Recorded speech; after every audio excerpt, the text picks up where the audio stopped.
kind of resistance that's hard to explain in midlife. It's not laziness, and it's not burnout in the way people usually describe burnout. It's just heavy. You look at your day, things that you've done hundreds of times before, replying to emails, starting a task, making a simple decision, yet something inside you just doesn't move. So you sit there knowing exactly what needs to be done, sometimes even willing yourself to do it, but the starting of it feels heavy, disproportionately heavy. So you delay, you scroll on your phone for a bit, you tidy something up that doesn't really need tidying. You tell yourself you'll do it in 10 minutes. But as the day goes on, the pressure builds. Because now it's not just a task, it's also the weight of the fact that you're not doing the task. And that creates a second layer. What's wrong with me? Why can't I just get on with it? I used to be so driven. And that's the part that nobody really talks about. Low motivation in midlife isn't about discipline. It's about reduced drive under load. For years, you've been able to generate momentum on demand, override, get things done regardless of how you feel. But that ability relies on a concoction. You need cognitive energy, emotional regulation, and dopamine-driven motivation. And in midlife, those systems don't disappear, but they do become less instantly available to you. Here's what's actually happening. Dopamine plays a key role in motivation. Not just pleasure, but initiation. It's what helps you get started in the first place. Fluctuations in estrogen can affect dopamine pathways, making that get up and go feeling a little bit less reliable.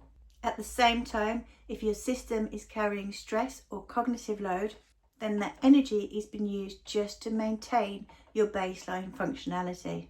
So when it comes to starting something new, even something small, there's no energy left.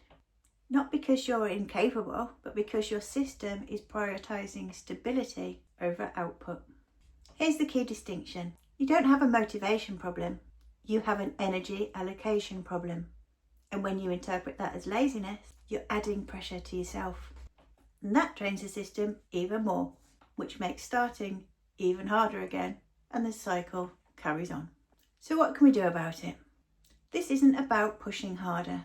It's about working with how motivation is generated inside your body. Here's a few ways to begin. Number 1, lower the entry point dramatically. Don't aim to get it done. Aim to do it for 2 minutes. Open the document. Write 1 line. Motivation often comes with action, but only if the starting point feels accessible. And that's what I mean by lower the entry point. Number 2, remove invisible resistance. Look at what's making the task feel heavy. Is it too big, undefined, unclear? Break it into something small and specific and contained.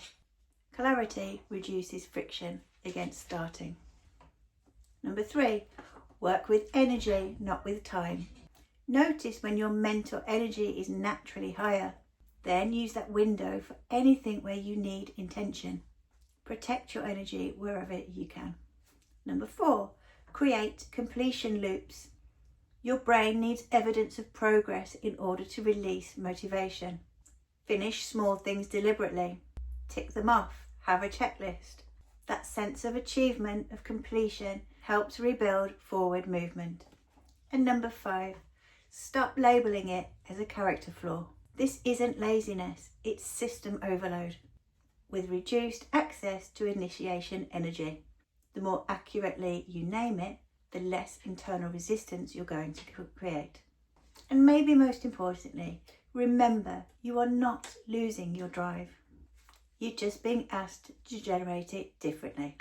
If that's resonated, I've built an 8-week course especially for women like you called Capacity.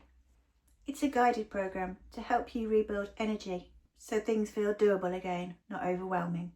It's not open right now because I launch very carefully for a select group of women. But there is a waiting list if you would like to hear more about it and be the first to know when the doors are reopening. If that feels relevant, you're very welcome to join the waiting list. There's a link to that right below wherever you're watching this video. And if it's not, that's completely fine too. I'll keep sharing insights here that you can use either way. If you've enjoyed this video, please give me a thumbs up. Any comments or questions, please leave them down below. And of course, for more like this, please subscribe to the channel. In the meantime, remember you're amazing. Go and find the link to the waiting list, join it, and you have an amazing rest of your week.